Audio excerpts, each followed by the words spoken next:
Boa noite, igreja. Boa noite. Está acompanhando aí. Nós estamos muito felizes por estarmos aqui juntos para adorar ao nosso Deus. Esse é um tempo de culto ao nosso Senhor.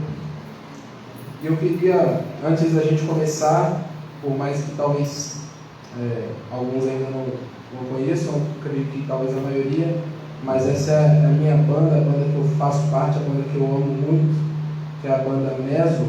Meso, de vez em quando eu vou assim me perguntando, né? O que significa esse negócio? Aí, de vez em quando a gente se encontra para falar sobre, mas Meso é uma palavra aqui do grego traduzido para o português, significa instrumento. E esse é o nosso objetivo, como banda, como ministério, ser instrumento de Deus nessa terra, ser instrumento de Deus para que a verdade do Senhor, através da música, seja propagada. E eu queria apresentar os meus amigos, Ramonzinho, teclado, Gustavo na bateria, o Luan no baixo, o Gabriel na guitarra, a Gabi no vocal e a Larissa, que vocês conhecem um pouquinho. E eu queria convidar você a ficar de pé. Queria convidar você a ficar de pé, fechar os seus olhos nesse momento, dirigir o seu pensamento a Deus, dirigir a sua vida ao Senhor.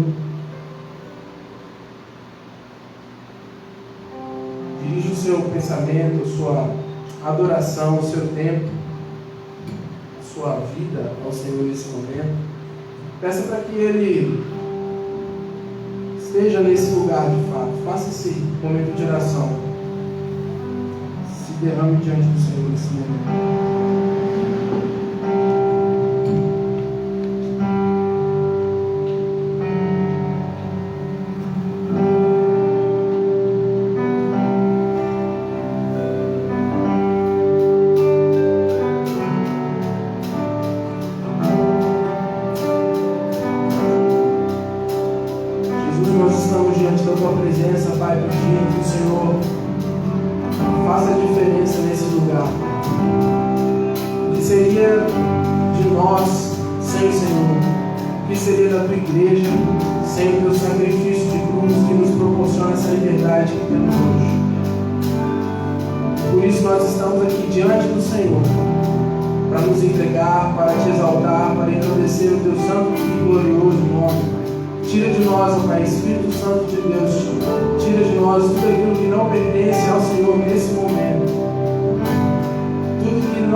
Teu poder.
Nós vamos adorar ao Senhor, agradecendo a Ele por essa maravilhosa graça que nos permitiu estar nesse lugar. Amém?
Cantarei para sempre o amor do Senhor. Com minha boca anunciarei a tua fidelidade por todas as gerações. Esse é o motivo de nós estarmos aqui. Louvar ao nosso Deus. Você tem fôlego ainda? Tem força para ficar de pé ainda? Então vamos entoar esse canto que a gente muito conhece, mas pouco canta e canta de um jeitinho diferente. Vamos louvar o nosso Deus.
se assentar.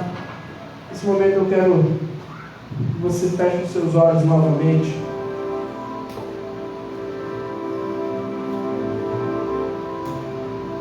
Feche os seus olhos e converse com o Senhor. Porque aqui nós estamos para louvar ao nosso Deus, prestar culto a Ele. Mas eu penso que o culto é o resultado daquilo que a gente cultiva com o Senhor. Não adianta quando a gente vem aqui, a igreja, achando que a gente vem para se encher, achando que a gente vem para receber, quando na verdade nós temos que oferecer louvor. Afinal de contas, um culto não é prestado a nós, é prestado a Ele. Então a razão de estarmos aqui, como bem cantamos, é para nos render a Ele. Então, se por acaso você veio desmotivado, ou seja, sem nenhuma motivação no seu coração, que não fosse oferecer algo a Deus, o seu coração, nem que seja uma confissão, nem que sejam os seus pedidos, nem que sejam as suas dificuldades, significa que a gente precisa rever o que nós estamos esperando quando viemos para cá. Então coloque-se diante do Senhor nesse momento mais uma vez e converse com Ele sobre isso. Senhor, o que eu posso te oferecer?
Todo meu ser, tudo que sou.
ao diácono responsável pelo recolhimento dos dízimos e ofertas. Então, se você tem algo financeiramente falando para depositar diante do Senhor nesse momento, se você tem a sua vida para depositar diante do Senhor, você também pode fazê-lo ficando de pé, para que nós possamos orar pela sua vida. Se você tem algum motivo de oração, algum agradecimento, se você estiver completando um aniversário, coloque-se diante do Senhor, esse é o momento. Mantenha esse espírito de oração nesse lugar, porque o Senhor está nesse lugar. Deus está aqui, gente. E é muito bom sentirmos a presença dEle.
Boa noite, igreja. Boa noite. Que a graça e a paz do nosso Senhor Jesus Cristo estejam em nosso meio. Amém? Amém.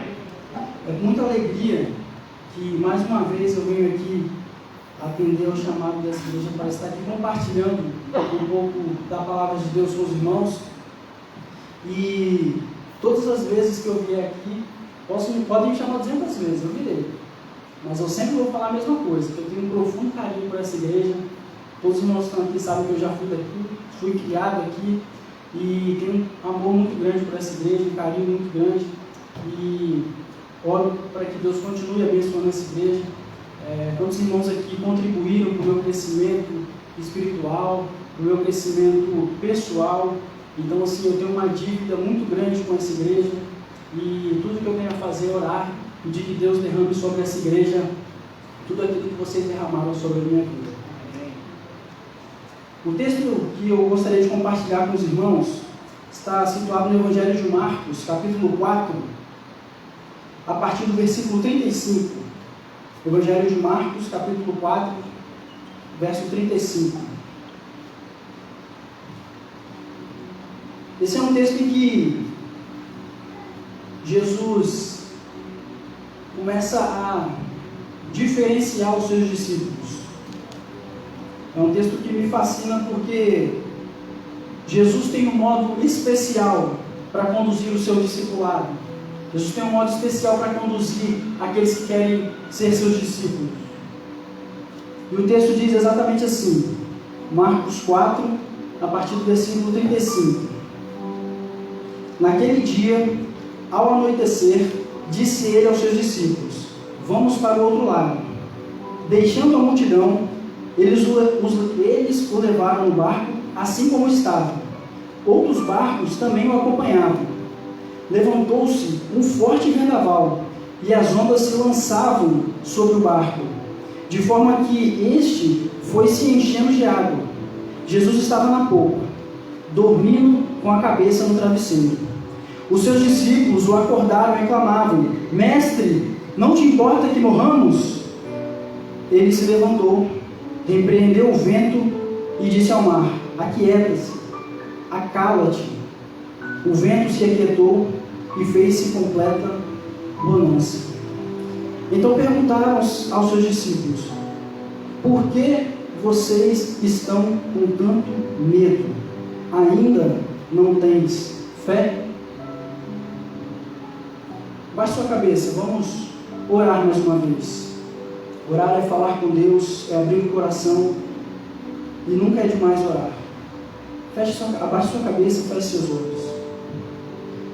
Senhor Deus, nosso Pai, nós acabamos de ler o Teu texto sagrado, e pedimos que o Senhor faça com que esse texto entre em nosso coração, entre em nossa mente, e que nós venhamos a esquecer tudo aquilo que está ao nosso redor, todas as nossas preocupações, que nós possamos nesse momento ouvir somente a Sua voz falando aos nossos corações, ó Deus. Usa-me, ó Pai, como um instrumento do Senhor, me esconda atrás da Tua cruz para que eu possa ser instrumento do Senhor para falar à Tua igreja. É isso que eu te peço, no nome santo de Jesus. Amém. Irmão, seguir a Jesus devia ser algo fascinante. Seguir a Jesus devia ser algo que os discípulos deviam ter uma surpresa a cada dia. Imagine você, um belo dia, Jesus vai e transforma água em vinho. No outro dia, Jesus vai lá e multiplica pães e peixes. No outro dia, Jesus vai lá e anda sobre as águas. No outro dia, Jesus vai lá e acalma a tempestade. No outro dia, Jesus vai lá e expulsa demônios. No outro dia, Jesus vai lá e ressuscita mortos. Andar com Jesus devia ser algo fascinante, devia ser maravilhoso, devia ser algo empolgante. Acho que os discípulos mal podiam dormir, porque no outro dia devia ter uma outra coisa que eles nunca imaginaram. No belo dia ele sobe um monte e tem lá a transfiguração. Andar com Jesus devia ser fascinante, devia ser algo que eles não conseguiam conter no peito. Seguir Jesus, ver seus atos maravilhosos a cada dia. Mas seguir a Jesus tinha um preço. Muito embora fosse fascinante, seguir a Jesus tinha um preço. Quando Jesus está a ensinar os seus discípulos, ensinar a multidão, em um dado momento ele chama os seus discípulos para atravessar o mar. Na verdade, ali, o Mar da Galileia era uma espécie de grande lago, não é um mar aberto como nós temos aqui no Oceano Atlântico, por exemplo. Mas era um grande lago que era chamado Mar da Galileia. Assim como nós temos no Brasil rios, por exemplo, na Amazônia, que você está em uma margem e não consegue ver a margem do outro lado, mas tem que estar diante do mar mesmo. O Mar da Galileia era mais ou menos assim. Jesus chama os seus discípulos para atravessar esse mar. E aqui, é a primeira coisa que eu aprendo com Jesus. Jesus, ele diferencia os seus discípulos, ele quer saber quem são os seus discípulos e quem é a multidão. Se você observar, ele já começa, o texto começa dizendo que isso já estava anoitecendo, e ele chama os seus discípulos para atravessar. No versículo 35 ele diz: deixando a multidão. Por mais que seguir a Jesus seja algo fascinante, seguir a Jesus nos impõe, não é uma opção, nos impõe deixar a multidão.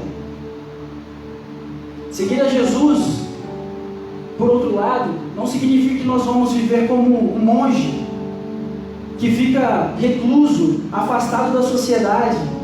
Não significa isso. Mas significa que não é a opinião da multidão que vai moldar o nosso pensamento. Significa que não é a opinião da maioria que vai conduzir a nossa forma de ser. Já pensou se Josué e Caleb fossem seguir a opinião da maioria? Todos lembram da história? Os espias foram lá, viram a terra e falaram: ó, a terra é boa, assim como Deus falou, mas tem um probleminha, não vai dar não, os caras são grandes, não vai rolar não. E a maioria estava seguindo para esse caminho, mas Josué e Caleb mudaram essa narrativa. Seguir a Jesus é entender que nós, em um dado momento de nossas vidas, se você quer ser um discípulo de Jesus, se você se diz um cristão, em um dado momento da sua vida, você vai ter que se diferenciar da multidão. Não tem como um discípulo de Jesus, não tem como um verdadeiro discípulo de Jesus seguir o curso da multidão. Inevitavelmente, essas opiniões vão se confrontar. Jesus chama os seus discípulos para entrar no barco com ele. E ao entrarem no barco, eles se deparam com uma tempestade.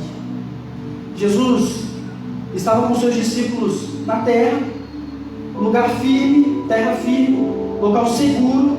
No máximo que poderia acontecer era um terremoto, mas é algo muito difícil de acontecer.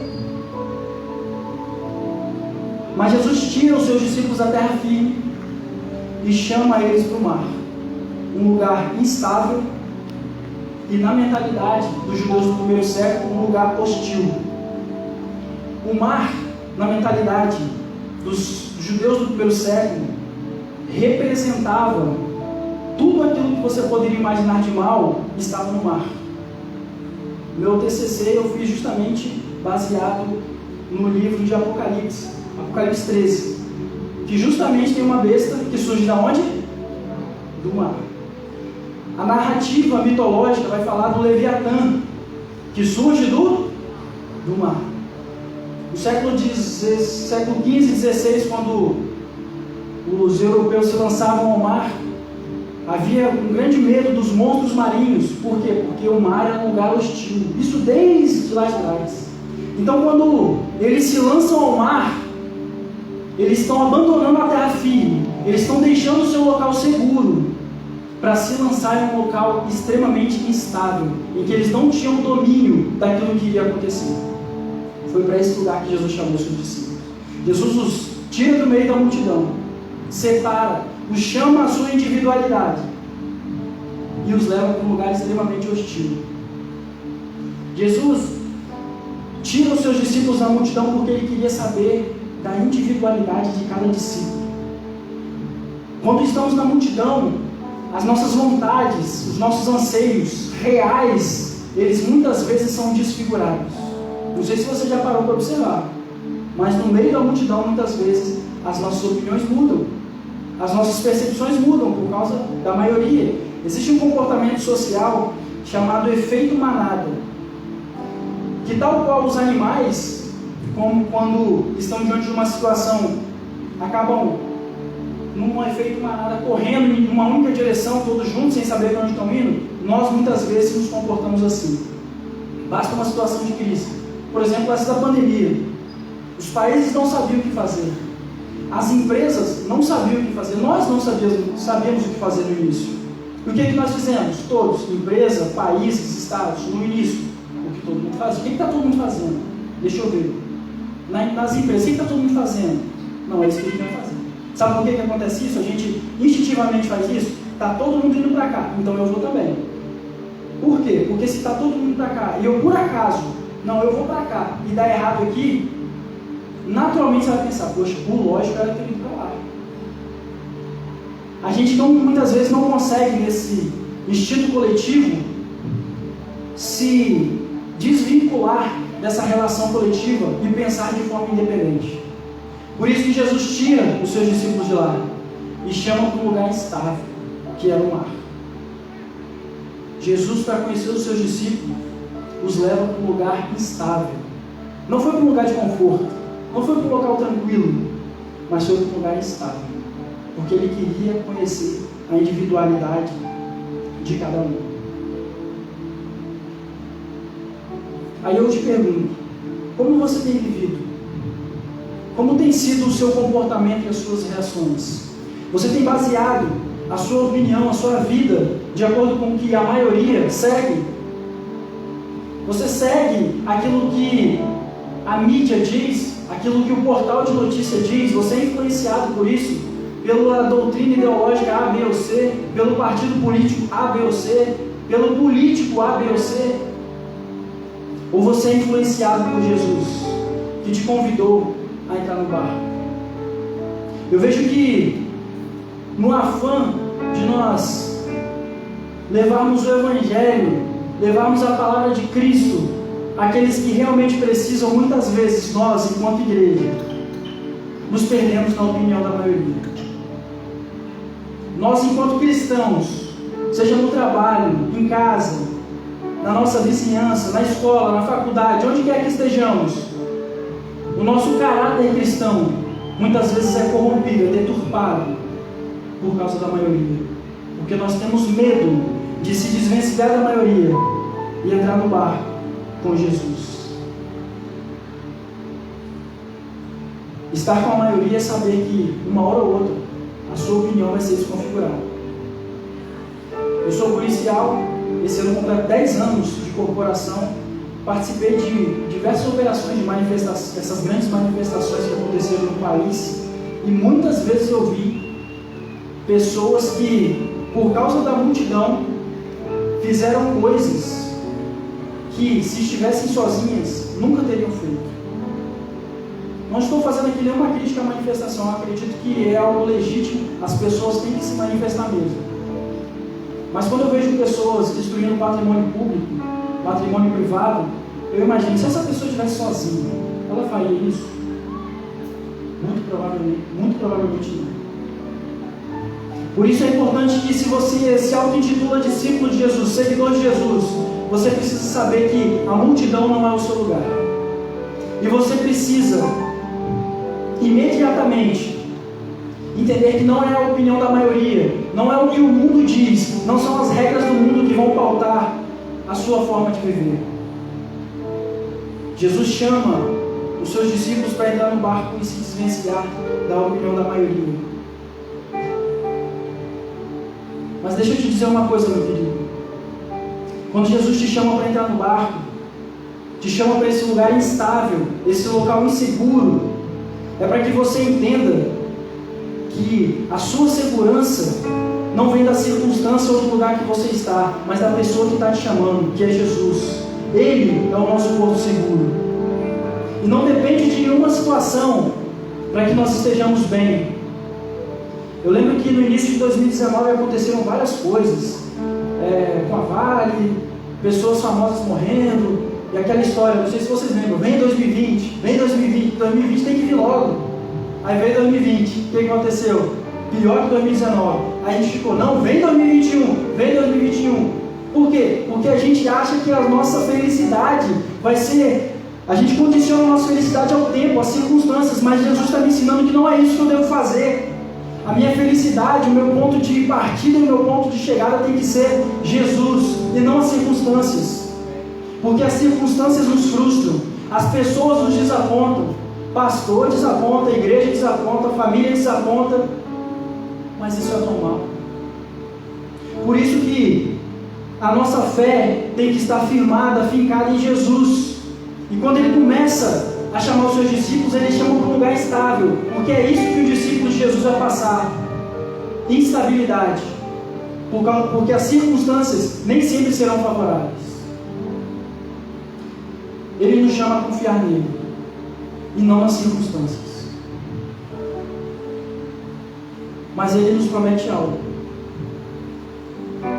Quem ficou em terra firme provavelmente deve ter visto Jesus dormindo, mas quem entrou no barco viu Jesus acalmando a tempestade. Em terra firme foi o local mais seguro, mas eles viram Jesus dormindo. Não tiveram a experiência de estar próximo do Mestre, mas quem estava na tormenta viu o Deus da tormenta acalmando a tempestade. Ele te chama para um lugar difícil, ele te chama para um caminho que a porta em si já é estreita, o caminho é estreito, mas ele está contigo, ele não vai te abandonar. É para esse caminho que Jesus está te convidando. Eu queria que você pensasse de agora até o fim da mensagem: onde está a minha fé? Pense com você. Pergunte para você mesmo e responda para você mesmo. Onde está a minha fé? Jesus terminou essa situação perguntando justamente isso, no versículo 40. Então perguntou aos seus discípulos: por que vocês estão com tanto medo? Ainda não tens fé? Pergunte para você mesmo: onde está a sua fé? Em momentos em que tudo vai bem, o dinheiro está no bolso, o dinheiro está na conta bancária, está investido, a saúde da família está nota 10, na igreja está tudo lindo e maravilhoso, é fácil, é lindo servir, levantar de manhã, glória a Deus, Senhor Deus da minha vida, vou evangelizar, vou falar de Jesus, é muito fácil, irmão. Agora, quando vem a tempestade, aí a gente começa a questionar Deus. Basta a menor dificuldade que a gente começa a colocar em xeque tudo aquilo que Deus construiu na nossa vida. Foi isso que aconteceu com os discípulos. Quando eles perceberam que as águas estavam entrando no barco, e não era muito difícil a água entrar no barco, porque eles eram pescadores. Muito provavelmente era um barco de pescador. E para aquela época, a distância entre o mar, a água e o final do barco não podia ser muito grande, porque eles jogavam a rede e tinha que trazer de volta. Se fosse muito grande, ia dar um trabalho. Então tinha que ser curto, então era fácil a água entrar. Agora imagine no meio da tempestade, e à noite, como diz o texto. O pavor tomou conta deles. E isso fez com que o medo tomasse conta do coração deles. Por isso a segunda coisa que eu queria que você pensasse é que não deixe que o medo atrapalhe a sua fé. Não deixe que o medo atrapalhe a sua fé. Olha o que os discípulos disseram para Jesus. Versículo 38. Os discípulos o acordaram e clamaram: Mestre, não te importa que morramos? Jesus estava dormindo, nem sabia o que estava acontecendo. Jesus estava dormindo. Eles entraram na cabeça de Jesus e começaram a julgar Jesus. Jesus, você não está nem aí para a gente está morrendo aqui, você está dormindo. Em outras palavras, era isso que os discípulos estavam dizendo para Jesus. Porque quando o medo toma conta do nosso coração, a gente começa a julgar Deus. A gente acha que tem o direito de chegar diante de Deus e cobrar Ele alguma coisa, como se Deus tivesse alguma dívida conosco, como se Deus toda manhã tivesse que vir diante da gente e falar, me mostrar um currículo: olha o que eu já fiz na sua vida. Lembra quando você orou por causa disso eu te dei? Lembra quando você pediu livramento eu te dei? Parece que todo dia de manhã Deus tem que fazer isso quando a gente está na universidade, porque a gente se esquece. O medo nos traz uma amnésia espiritual e nós esquecemos tudo aquilo que Deus fez, que Deus é e que Ele pode fazer em nossas vidas, e a gente começa a querer julgá-lo. O medo é um sentimento natural. Todos nós sentimos medo. Se entrar um leão aqui agora, todo mundo vai sentir medo. É natural. Aí você fala, poxa, eu não estou entendendo. Você fala que não é para sentir medo, mas medo é natural. Como é que eu faço então? O medo ele pode produzir dois sentimentos, pode gerar duas reações em você, ou até mais. Mas as reações que são perniciosas, que são perigosas, são duas. Primeiro, paralisar. Entra um leão aqui, você não sabe o que fazer e paralisa, você fica em estado de choque. Por mais que você queira correr, você não consegue, porque você fica paralisado. Já presenciei pessoas que diante de um acidente de carro, paralisaram, não conseguiram sair do carro, ficou parado. Tinha que sair, mas a pessoa travou. Por quê? Porque ficou com medo, é natural, isso acontece. O medo pode te paralisar. Mas diametralmente oposto, o medo pode fazer com que você haja de forma descoordenada. Já viu que a pessoa fica atordoada sem saber o que fazer, vai para um lado, vai para o outro? O medo gera isso também. Provavelmente foi isso que aconteceu com os discípulos. Só que nenhuma dessas duas reações são reações que nos ajudam. O problema não é ter medo, o problema é o que nós vamos fazer com ele, ou o que ele vai gerar em nós. O medo tem que gerar em nós esperança, fé, saber que Deus está no controle de todas as coisas, saber que Ele controla tudo, que Ele é um Deus poderoso, que Ele é um Deus que cuida de nós. Saber que Deus não poupou nem mesmo o seu próprio Filho, mas o entregou para que Ele morresse pelos nossos pecados. Situações difíceis na vida vão acontecer uma hora ou outra, isso é inevitável. Mas o que Deus quer saber é onde está a nossa fé. Por isso, mais uma vez, eu quero que você reflita: onde está a sua fé? Nesse exato momento, não tem problema se você está passando por adversidade, se sua vida está bem. Pense agora: como está a sua fé diante de Deus? Como você tem reagido diante das adversidades da vida? O que o medo tem provocado em você? O que a opinião da maioria da sociedade tem feito com você? O que tem gerado na sua vida? Os discípulos, quando o medo abateu-se sobre eles, eles não perguntaram se Jesus, na hora de acordar Jesus, falou: Jesus, não pode sair, não, tem que ficar aqui, né? Pode sair? Eu vou sair. Jesus, você tem experiência em vendaval, quando acontece? Já passou por alguma situação dessa? Já teve alguma coisa, tem alguma orientação para a gente fazer aqui? Eles não perguntaram isso não, eles acusaram. Porque o nosso primeiro instinto é de sempre acusar, seja Deus, seja quem está perto da gente. É um instinto natural terceirizar a culpa. Nós dificilmente conseguimos trazer os problemas à nossa responsabilidade. É comum terceirizar, botar a culpa, não, mas é porque foi fulano que fez isso, né? Lembra lá do Jardim do Éden? Quando Deus veio e falou: o que está acontecendo aqui? Aí a mulher disse o quê? Senhor, infelizmente foi, perguntou para Adão primeiro: e Adão, o que está acontecendo? Não, primeiro, poxa, mulher que só me deu, fazer o quê, né? O pai dela. Chegou para a mulher: e aí? Não, foi a serpente, né? O medo faz com que a gente fuja das nossas responsabilidades. Deixa eu te falar uma coisa: quando você não assume as suas responsabilidades, você não cresce, você continua menino, você continua criança diante de Deus. Assim como Paulo disse: eu queria dar para vocês carne, alimento sólido, mas vocês são crianças, eu tenho que continuar dando leite para vocês, espiritualmente falando. Por isso, não deixe que diante do medo você acuse Deus. Não deixe que diante do medo você fuja das suas responsabilidades, mas que você coloque-se diante de Deus, assim como na parábola do rico e do Lázaro, em que tudo que ele tinha a dizer foi: Deus, ser propício a mim, pecador. Tão somente isso. Deus, eu estou diante do Senhor, porque eu sou um pobre, eu sou um pecador, e venho diante do Senhor recorrer à sua infinita misericórdia que se renova a cada manhã. Nossa oração não pode ser outra, senão essa.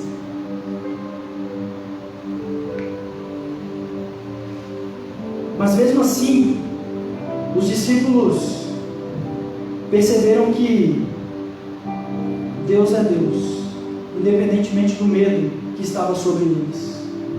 A tempestade acontecia do lado de fora. As águas estavam entrando no barco, mas a tempestade também acontecia do lado de dentro. O coração dos discípulos também estava atormentado. A tempestade estava do lado de fora, mas também estava do lado de dentro.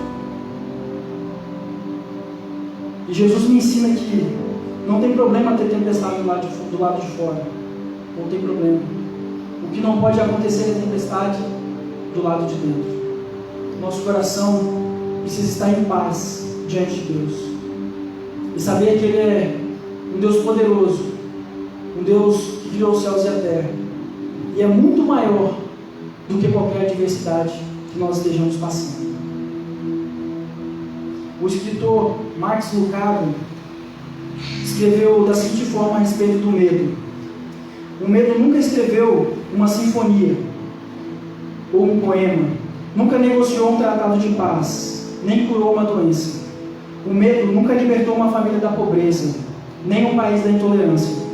O medo nunca salvou um casamento ou uma empresa. A coragem fez isso, a fé fez isso. Precisamos transformar o nosso medo em fé. Precisamos transformar nosso medo em coragem diante de Deus. Sabe por quê? Não por nós mesmos, mas porque nós servimos a um Deus poderoso. Esse é o último ponto que eu queria apresentar aos irmãos. Nós servimos a um Deus poderoso. Muito embora a nossa vida cotidiana sabote a nossa fé, eu quero que você continue pensando: onde está a minha fé? Muito embora a vida cotidiana sabote a nossa fé, faça com que nós nos acostumemos com o relacionamento com Deus. Nós nos acostumemos a ir à igreja. Nós nos acostumemos a orar. Orar é algo transcendente. Nós estamos em contato com Deus, o Criador do céu e da terra. E nós banalizamos isso. A nossa relação do cotidiano, do dia a dia, acordar, trabalhar, cuidar de filho, cuidar da esposa, cuidar da casa, fazer isso, fazer aquilo, faz com que nós achemos que está tudo normal, a nossa fé é normal, seguir a Jesus é normal, é só mais um rito, é só ir à igreja, é só ler 2, 3 versículos. É quando eu acordar, orar, na hora de almoçar, orar, na hora de jantar, orar, depois eu leio a Bíblia, depois eu faço uma oraçãozinha aqui e vou dormir. Está lindo, cumprir meu compromisso diante de Deus. Nós servimos a um Deus poderoso. Nós não servimos a qualquer um. Jesus, nesse capítulo, ele demonstrou o seu poder, acalmando a tempestade. Pescadores experientes, pessoas que viviam no mar, os seus recursos vinham do mar, eles não sabiam o que fazer. Jesus, que não tinha experiência com o mar, resolveu o problema, porque ele é um Deus poderoso. Continue com a sua Bíblia aberta aí. Lá no capítulo 5 vai narrar a história do endemoniado gadareno. E o capítulo 4 diz assim: por muitas vezes havia sido acorrentado, pés e mãos, mas ele arrebentava as correntes e quebrava os ferros com seus pés. Ninguém era suficientemente forte para dominá-lo. Ninguém conseguia segurar o cara. Eles amarravam com correntes, mas ninguém conseguia segurar, porque ele estava possesso por uma legião. Aí vem Jesus, se encontra com ele. E lá no versículo 15 diz assim, Marcos 4,15 diz assim: quando se aproximaram de Jesus, viram ali o homem que fora possesso por uma legião de demônios, assentado, vestido e em perfeito juízo. Jesus não tem poder simplesmente sobre as forças da natureza, mas Jesus também tem poder sobre as forças do mal. Jesus tem poder sobre o diabo. Jesus tem poder sobre qualquer outra força que você possa imaginar, porque o nosso Deus é um Deus poderoso.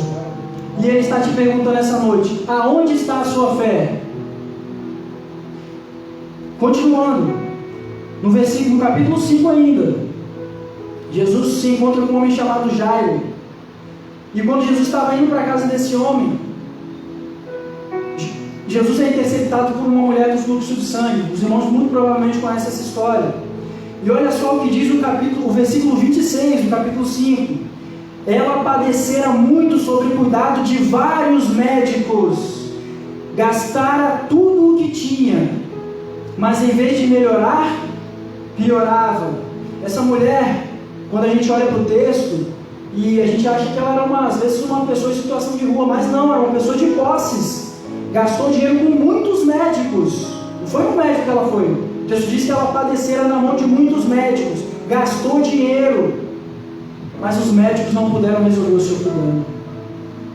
Os médicos não puderam curar aquela mulher, mas ela se encontrou com Jesus.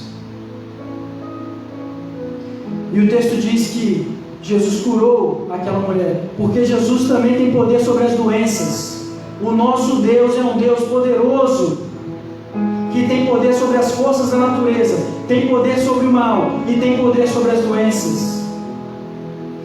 Mas eu quero continuar. Nós cremos num Deus poderoso. Quando Jesus estava indo para a casa de Jairo, no versículo 39 diz assim: então entrou e lhes disse: por que todo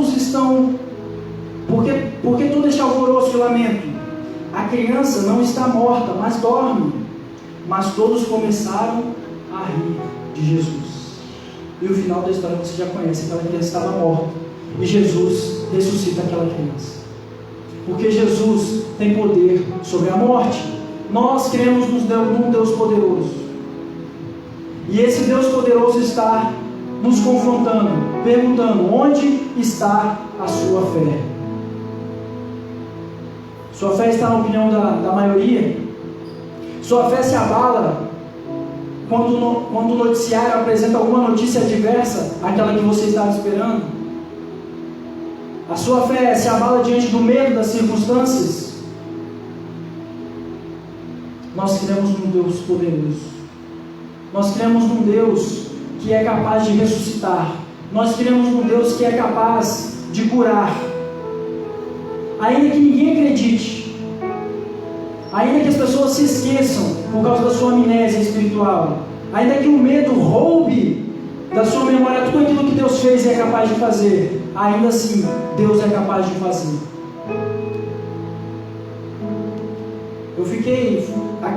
Eu conheci a Cristo aqui nessa igreja.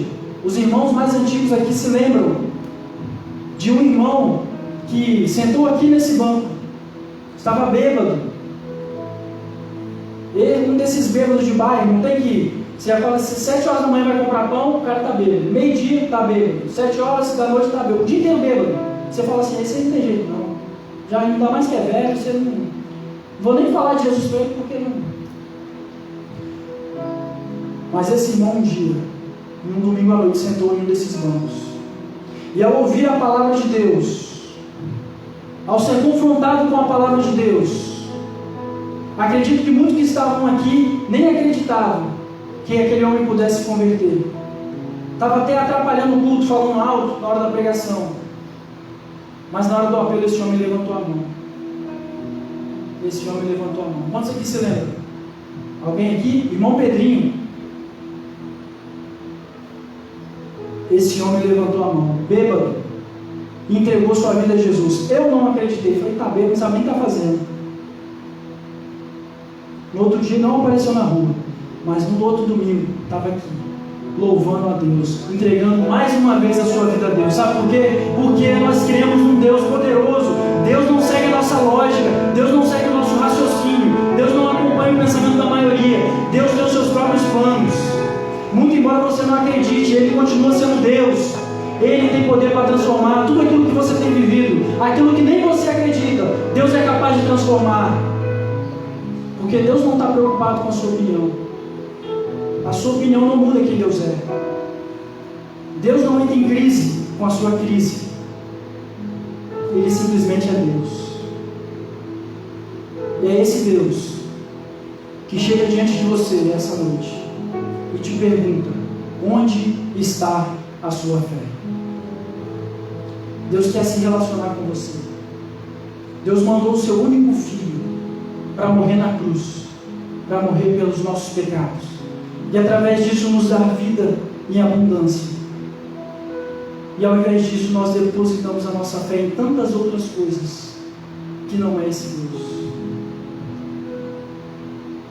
Baixe sua cabeça, feche os seus olhos, se apresente diante de Deus e pergunte a Deus: onde está a minha fé? Faça essa pergunta. Se coloque diante de Deus. Esqueça onde você está. É você e Deus agora. Não importa a situação que você tem vivido. Não importa se no barco em que você está as águas estão entrando, o vento bate forte e parece que o barco vai afundar. Lembre-se, Jesus está no barco com você. Entregue-se a Ele. Você não serve a qualquer um. Você serve a um Deus poderoso. Certa vez um homem estava numa igreja. É uma história antiga, provavelmente você já deve ter ouvido, mas é para que você entenda o real compromisso que nós devemos ter com Deus. E ao fazer o apelo, esse homem, ele não tinha as suas pernas, ele andava numa cadeira de rodas. E o pastor, ao fazer o apelo, esse homem vem à frente e diz: pastor, Deus aceita um homem pela metade? E o pastor diz: Deus aceita um homem pela metade, se esse homem se entregar por inteiro. O que Deus não aceita são pessoas inteiras que se entregam pela metade. Por isso eu quero que você se coloque diante de Deus. Não se entregue pela metade. Não viva uma vida em que Deus só é consultado em momentos de conveniência. Não faça de Deus o seu supermercado, que você só entra lá quando você precisa, quando está faltando alguma coisa na despensa da sua casa. Mas a partir de hoje, estabeleça um relacionamento íntimo com Deus. Se apresente diante de Deus como alguém que não quer ser abalado diante das circunstâncias, não quer ser influenciado pela opinião da maioria, mas alguém que, independentemente da tempestade que aconteça do lado de fora, crê num Deus que mora no meu coração e não vai deixar que se abata uma tempestade do lado de dentro. Senhor Jesus, nós estamos aqui ouvindo a Tua palavra, sedentos para aumentar o nosso relacionamento com o Senhor. Ó Deus, nos livre de todo medo, de toda insegurança. Ó Pai, em nome de Jesus, que a opinião da maioria não seja o nosso trilho, não seja a nossa forma de agir, mas que sejamos pautados pela Tua palavra, Pai. Que mesmo que a porta seja estreita, mesmo que depois de passar pela porta estreita, passemos pelo vale da sombra da morte, mas que tenhamos a certeza que o Senhor está conosco. Ó Deus, que mesmo sendo difícil a missão, mesmo sendo difícil ser discípulo do Senhor, mas que possamos ter clara certeza de que o Senhor está conosco todos os dias. Ó Deus, não nos deixe esquecer que nós servimos a um Deus poderoso. Não nos deixe esquecer que servimos a um Deus que é capaz de reverter qualquer situação. Não nos deixe esquecer que nós servimos a um Deus que entregou o seu próprio Filho por amor a nós. Não servimos a qualquer um, mas servimos a um Deus que construiu uma linda história para resgatar aqueles que estavam perdidos. Ó Deus, nós queremos entregar a nossa vida ao Senhor. Deus, não importa o que vivemos daqui para trás, não importa se nós nos entregamos pela metade, não importa se nós mentimos, não importa se nós fomos cristãos fajutos, mas a partir de hoje nós queremos nos entregar ao Senhor por inteiro. Nós queremos nos entregar a Ti como nosso único e suficiente Salvador, como aquele que pode restaurar o homem de todo o pecado e entregar a Ele a vida eterna, entregar a vida com abundância. Nós queremos entregar a nossa vida ao Senhor, Pai. Transforma a nossa vida, transforma a nossa história. Não deixe que servir ao Senhor seja algo banal, algo cotidiano, algo trivial, mas que servir ao Senhor seja o maior ato profético que possamos fazer em nossas vidas. É isso que nós te pedimos, com o perdão dos nossos pecados. Amém. Amém. Que Deus possa completar essa palavra no seu coração. Que Deus possa fazer com que, a partir de tudo aquilo que foi ministrado aqui, possa jorrar um rio de águas vivas no seu coração. A palavra de Deus diz que ela não volta vazia. Eu tenho certeza que Deus falou no seu coração. Eu tenho certeza que essa palavra que você ouviu não vai parar em você. Eu sempre digo isso. A palavra de Deus, quando nos encontra, ela também tem um outro caminho para que nós possamos levar ela a outras pessoas. Por isso que a palavra não volta vazia. Leve essa palavra a outras pessoas. Eu tenho certeza que essa semana Deus vai colocar pessoas na sua frente em que você vai ter que dizer a essas pessoas essas mesmas palavras. Deus te abençoe. Deus proporcione a você uma semana abençoadora na sua presença. Amém. Glória a Deus.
novamente por perto, contato com aquele que nos gera vida.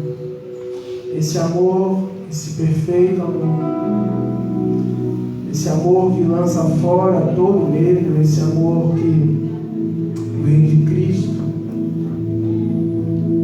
esse amor que nos tira o pecado, nos limpa do pecado, esse amor que nos amou primeiro e por isso nós o amamos. Esse amor está dando uma nova chance para cada um de nós essa noite, de vermos a esperança, de vermos a salvação nele como algo que mudará a nossa história daqui para a eternidade. Que isso soe forte em nosso coração, que nós possamos abrir a nossa mente e o nosso coração e entender que independente de qualquer circunstância, independente de qualquer coisa, independente do nosso arranjo familiar, independente do problema que vivemos, independente da nossa realidade, há esperança e salvação nesse amor, nesse ousado amor de Deus que um dia se entregou na cruz, mesmo quando nós éramos pecadores, mesmo quando ainda não aprendemos, não tínhamos aprendido a olhar para aquele que nos amou de forma verdadeira e completa. E nós clamamos a Ti, Pai, o real amor, que Ele esteja sobre nós, transformando, lançando fora aquilo que não pertence ao Senhor, nos trazendo à memória aquilo que nos dá esperança e nos fazendo novas criaturas, conhecendo a verdade para que ela possa libertar o nosso coração do pecado.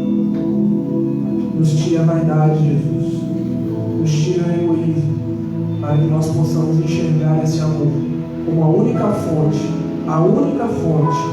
de redenção e salvação. É isso que nós falamos e pedimos ao Senhor por uma semana na Tua presença, nos trazendo toda hora a nossa memória e ao nosso coração aquilo que ouvimos, aquilo que entendemos nesse culto.